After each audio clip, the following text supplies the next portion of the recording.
If you just had a knee replacement, using the bike is not only for cardio or strengthening. You can use it to improve your knee flexion as well. In this video, I'm going to show you how to bend your knee more using the bike. The first thing that you have to consider is the seat height. Remember, after your knee replacement, more likely than not, your knee doesn't bend very well. So having the seat height higher will make it more doable for you when you don't have a lot of knee flexion yet. So first is adjust your seat height higher.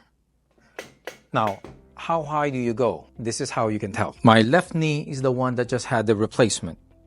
So I'm gonna hop on the bike, using the right knee, use the right leg, and then you prop up. Now, how high do you adjust your seat? Now, to determine that, I want you to put the foot pedal down to its lowest point. You can use your other foot to bring that foot pedal down, and then you want to put your foot into the strap. You should be able to do this comfortably. As you can see, when the seat is higher, you don't need as much flexion compared to when your seat is lower.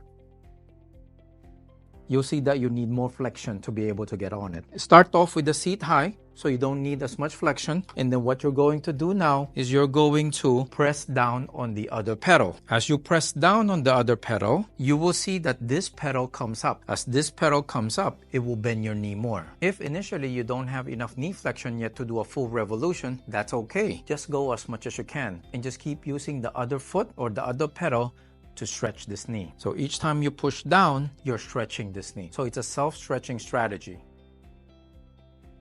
And when you push down, I recommend holding it for 15 to 20 seconds. And then you relax. Push again. Relax. So you just keep going back and forth. Just keep going up, holding up to where you can. Down, up again, up to where you can. Hold it again. And down. You can do this for 10 minutes, multiple times in a day. You can do 3 to 5 times a day. Now, as you get more knee flexion, you want to slowly lower the seat. So as you go lower, see, you can bend your knee more.